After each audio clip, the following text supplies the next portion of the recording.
Hey guys, welcome back to my channel. It is so nice to have you here again. Today's video is going to be a bit of a throwback. I decided to do a favorites video and I used to love making these. I would make these once a month, which is crazy because I don't purchase that many new items every month anymore. The first product on the list is a beauty product and it is the Giorgio Armani Luminous Silk Perfect Glow Flawless Foundation. This is so good. It literally smooths out my skin. Lately, I've been dealing with a lot of texture, which is so weird because I've been really lucky with my skin, but lately through adulthood, I just feel like I've been breaking out a little bit more and I've had to take more care of my skin, which is totally normal and fine. I was used to having very smooth skin, but this foundation doesn't cling on to dry patches at all, and any acne and stuff that I may have or that may come up doesn't feel very dry when I use this foundation. So that's really all that I look for. I am such a light layered girl now that I try to use the least amount of product for my base. There is a foundation base routine that I want to try that's a little bit more full coverage. Shelby Ann on TikTok has this like flawless base routine and I just found out about it and I'm really curious to see what that would look like on my skin now that I have texture. So I'll probably make a video not only here but on my TikTok. So if you're not following me there, follow me. I am planning to recreate her routine and see how it works for textured skin. I feel like I have really only seen girls with flawless skin use it, and whether it's that or a TikTok filter that doesn't really show everything, I want to just test it out for myself and let you guys know what I think. But anyway, this is about this foundation. It is awesome. It's definitely more of a nighttime foundation for me just because it is high end. So I feel like if I'm doing anything, if I have an event, this is the foundation that I go to, and I use it in combination with the Laura Mercier powder, but it's not her original translucent powder. This is the Ultra Blur version. I use a translucent shade. I don't like using the colored shades. I just feel like it's too dark for me. I tried that one time and it just kind of left like a dark circle under my eyes, so I just am away from that. I think my skin is too light for it, but I really love this powder. It just blurs your skin, and again, like I said, I have a lot of texture, so I need all the blurring that I can get. I don't really use a primer anymore. Like I said, I try to really strip back my base routine, so finding products that are already on their own have a smoothing formula is really important to me, and those two together do a really good job. My last beauty favorite is something that I use on the daily, and it's the topical Slick Salve lip balm. And I know that this is so simple, but I am someone who struggles with dry lips, and this has happened all of a sudden. I don't know what's going on.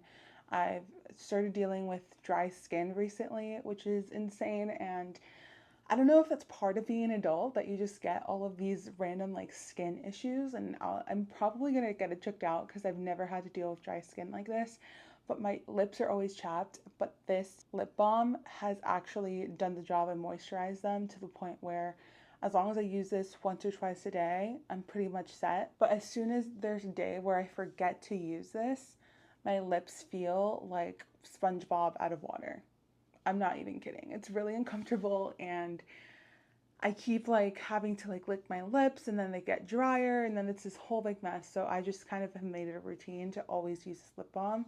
It's the best and it smells like mint. So it's super yummy. I don't know if I said that that was going to be the last beauty product, but it's not. It's the last makeup product because the next product is the Hot Toddy Heat Protectant Mist from Drybar, and this is so good.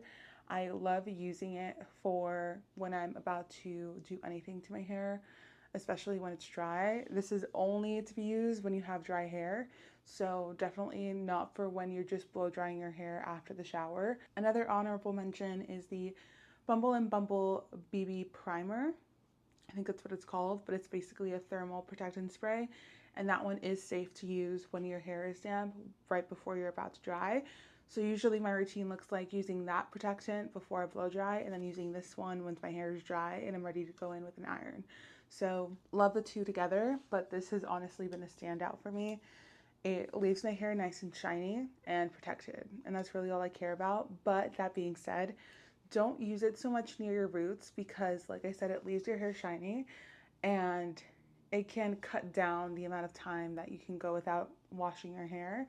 I'm someone who tries to prolong it because it's just not good for my hair type to wash it every day, but it does reduce it significantly for me if I use it on my roots. So although I want to protect those because I need to get those with an iron, I have curly hair, I need to be a little bit careful with that. Next, I have a fragrance, and my favorite fragrance at the moment is Lancome's La Vie Est Belle.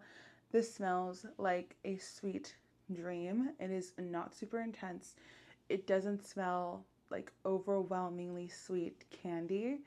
It's just very light and fresh, but it doesn't smell like clean linen or anything or flowers. It's more of a sweet candy-ish scent. It's candy adjacent. I wouldn't say it's like a Prada candy or a Victor and Rolf flower bomb kind of sweet.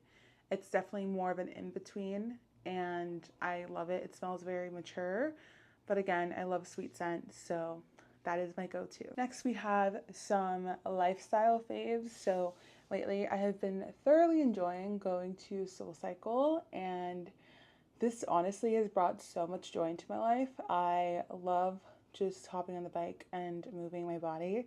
I am not someone who likes to go to the gym by myself.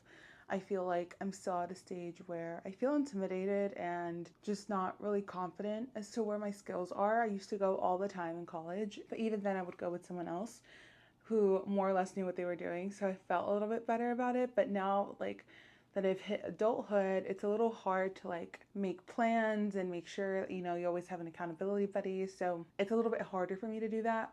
But classes like SoulCycle help me get a workout in and not feel like there's this pressure because everyone's just kind of doing the same thing. Everyone's focused on the same goal and you're just there to move. And I love SoulCycle's mission, which is just to make you feel comfortable and confident with who you are. And I found this incredible instructor who's no longer here. He's in New York. So if you guys bump into Lee in New York at their SoulCycle in September, then please treat him right. Go to all his classes, cheer him out. Like, he is honestly the best instructor I've ever come across, and I'll miss him dearly, but the studio is still amazing. It's still something that I plan to continue keeping into my routine. And if you need something that has really good music and instructors that make you feel like moving but aren't yelling at you, I highly recommend SoulCycle. Like I mentioned in the beginning of the video, I do have a book favorite, and if you know me, you know I love Emily Henry. This is one of the best books I think she's written. My number one, I think, has to be Happy Place. I know, controversial opinion, sue me, but it is written in such a way that, I don't know, it's just heartbreaking and made me sob. But this book, Great Big Beautiful Life, I think might top it or come in a really close tie with Happy Place. I think that the way it switches from point of view was done incredibly. I think it's amazing storytelling. I was hooked, and I'm not necessarily like a historical fiction reader, which is what that portion of it seemed. I don't want to spoil anything, but essentially there are two writers who are competing to write this lady's memoir. And she was this really famous starlet back in the olden days. I can't really remember the decade, so I don't remember, but that follows their story, but then it also tells her story. And there's so much drama. There is so much drama. But I love how there's a really good balance of romance and fiction.